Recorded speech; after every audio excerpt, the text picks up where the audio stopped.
In England, Anglo-Saxon Christians sent missionaries to Germany. The most notable was Boniface, who is best remembered for challenging local pagans by chopping down their sacred oak tree. When the pagan gods did not smite him, many converted to Christianity.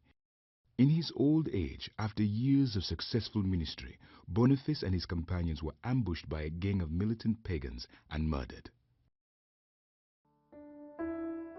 The Eastern Church became increasingly traditional out of necessity for survival. One hotly disputed tradition was the use of icons or images in worship, a practice long accepted in the East. Many in the West felt this was a throwback to paganism and violated the commandment that prohibited making graven images. The Second Council of Nicaea, which sought to resolve the matter, resulted in a compromise. Worship was due to God only, but icons could be used for veneration of saints. The Western Christians were not happy with this ruling. The stage was set for the split between the Western Catholic Church and the Eastern Orthodox Church. Second Nicaea would turn out to be the last truly worldwide council.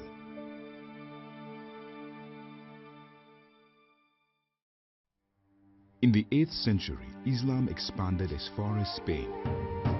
Europe might have become Muslim but for a new emerging power, the Kingdom of the Franks. A young Frankish king named Charles Martel repelled the Muslim army at the Battle of Tours.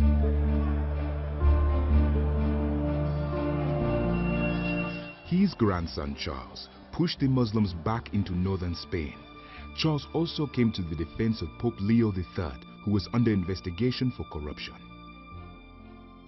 During Christmas Eve Mass 800, while Charles was kneeling in prayer, the grateful Pope placed a crown on his head and declared him Emperor of the new Christian Roman Empire. The reluctant king accepted the title, becoming Charles the Great, or Charlemagne. The Holy Roman Empire would last for 1,000 years until Napoleon brought it to an end in 1802. Charlemagne became a father figure to the continent, setting in motion a number of vital reforms. Unfortunately, none of his successors had his abilities. The relationship between emperor and pope became factious, each vying for power. With its sphere of influence shrinking, the Byzantine Empire pushed north and northwest to the Slavic people. The most important event for the Orthodox Church was the conversion of Russia in 988 at the invitation of the King of Rus, Vladimir I.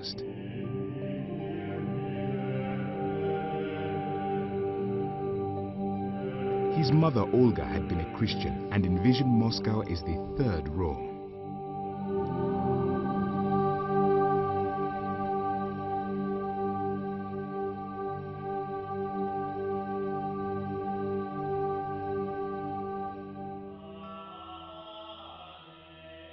Several attempts were made to reconcile the Orthodox and Catholic churches. Unfortunately, that proved to be impossible because of the West's insistence upon papal authority. In 1054, leaders from both East and West excommunicated each other. Their long drawn-out separation was finally a divorce.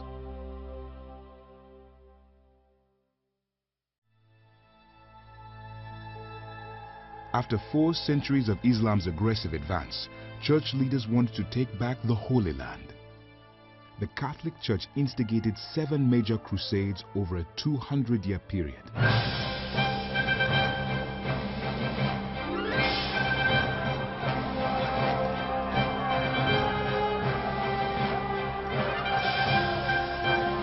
Most of the crusades were failures, and some total disasters. Tens of thousands were slaughtered, Muslims, Jews, and Arab Christians. At the same time, the plague broke out, one of the deadliest pandemics in human history, wiping out as much as 60% of Europe's population. Most people were certain it was the end of the world.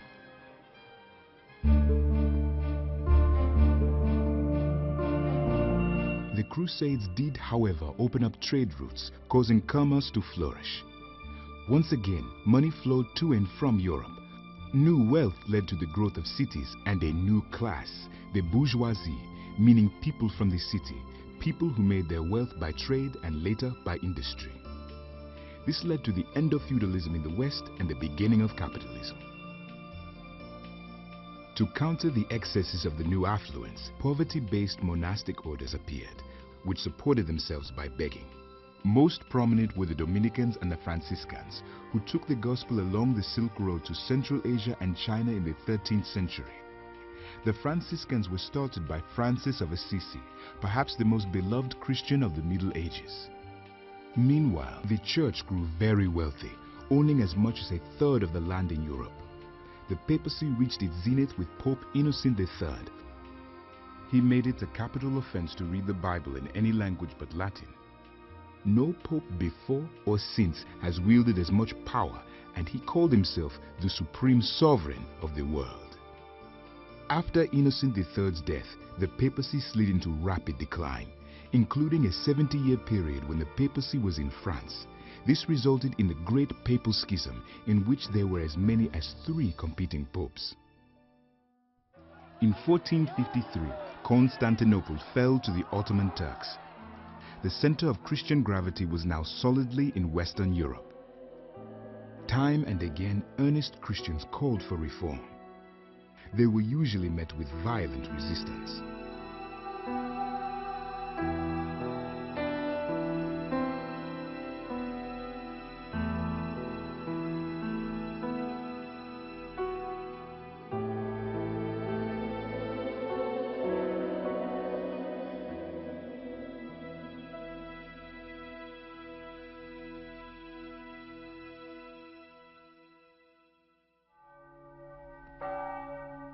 Many thought calls for reform were pointless, convinced the church was hopelessly corrupt. Instead, they sought to reclaim the best of the ancient civilizations. This rebirth or renaissance began in Italy and spread throughout Europe. Over time, the church itself was caught up in the spirit of the age. The Pope sought to make Rome a Renaissance city. This included the construction of one of the most exquisite buildings in the world, St. Peter's Basilica. To accomplish this, the church needed cash, lots of it. This led to the sale of indulgences.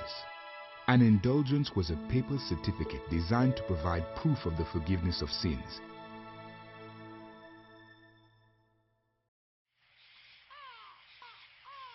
On the night of October 31st, 1517, an Augustinian monk tacked a piece of paper to the door of a church in Wittenberg, Germany. On it were 95 questions about the nature of salvation, refuting the sale of indulgences. The door functioned as a kind of bulletin board for scholastic discussion, and he hoped to generate some dialogue among his colleagues. This hardly seemed like the start of a revolution, but Martin Luther was in the right place at the right time. His action set in motion a chain of events few could have imagined. It would change Christianity forever. There had been countless calls for reform, but Luther had one weapon at his disposal the previous reformers did not have: the printing press. His 95 Theses quickly became the world's first bestseller, its author the most beloved and reviled man in all of Europe.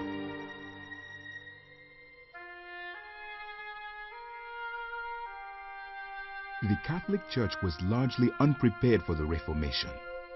The swiftness with which people abandoned her authority revealed the depth of resentment that had been simmering for generations. Zwingli brought the Reformation to Zurich, Switzerland, followed by John Calvin, who taught that it was not only the church that needed reform, but society and politics as well. In contrast, the Anabaptists rejected any alliance of church and state. King Henry VIII broke away from Rome, creating the Church of England. If the Roman Church was to survive, it could no longer ignore the challenges presented by the reformers. In the middle of the 16th century, the Council of Trent, which lasted 18 years, sought to define Catholic doctrine in what is often called the Counter-Reformation or Catholic Reformation. One of the most important Catholic groups to arise at this time was the Jesuits, founded by Ignatius Loyola.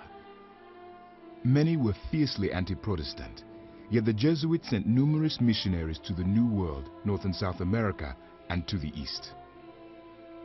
Jesuit missionaries believed outsiders must respect customs and rituals of indigenous people as long as they are not seen. But their successes were undercut by Rome. Church leaders would not allow indigenous people to be promoted to high office, nor was the Mass to be held in any language but Latin. This perpetuated the idea that the Jesuits were imposing Western culture on others. When the Catholic and Orthodox churches split in the 11th century, they were already divided geographically. Not so with the Protestant Reformation. As a result, 100 years of religious wars followed the Reformation.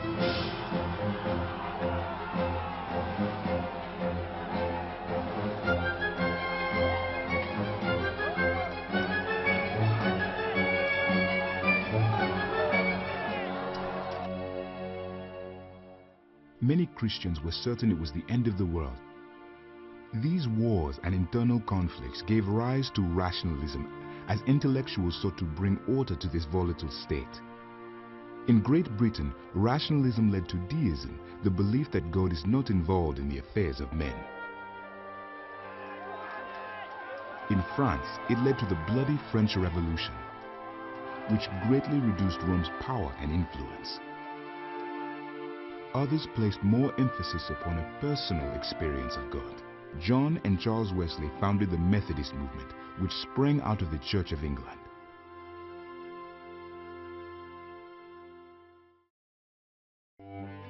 The 16th century was a time of great upheaval. It had given birth to the Protestant Reformation, the Catholic Counter-Reformation, 100 years of war, and the exploration and conquest of the New World, the Americas, which greatly expanded Europe's influence and jurisdiction. Spain's conquest of the New World began in the West Indies and spread through Latin America and parts of North America. While the Spanish sometimes destroyed native populations and introduced slavery, they also sought to convert local populations to the Christian faith. In the 17th century, England and France explored and conquered parts of North America.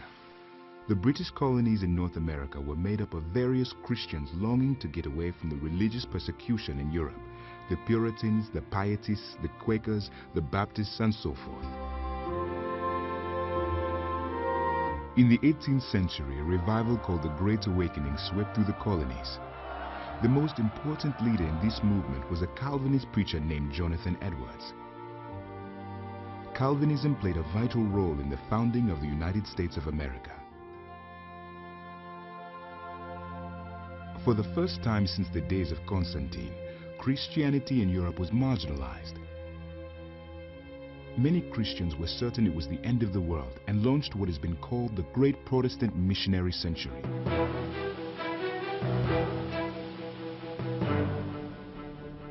Evangelical missionary groups sprang up all over Europe and America. The Moravian missionaries carried the gospel to Africa, the Far East, the Arctic, and North and South America. Robert Morrison was the first Protestant missionary to go to China.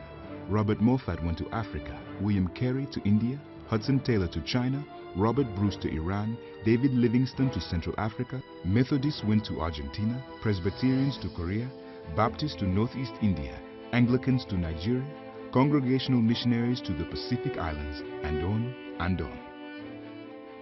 While European churches lost nearly half their members, the 19th century saw the greatest proportional increase in believers than at any time since the 5th century. Once again, the center of Christian gravity was shifting.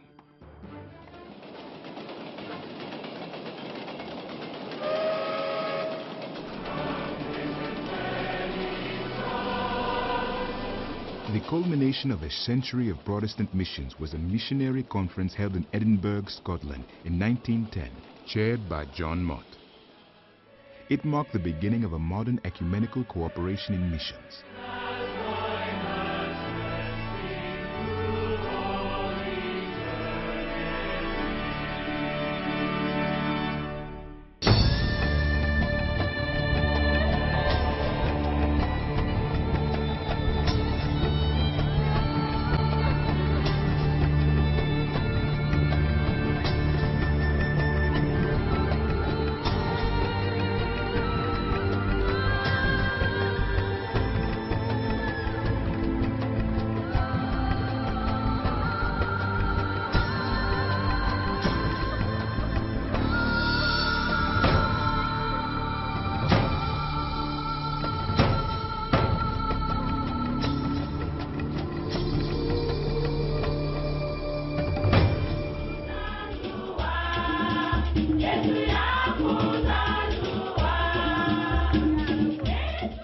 technology, mass communication, the internet, and faster travel have enabled the church to fulfill the Great Commission in a way not conceivable in times past.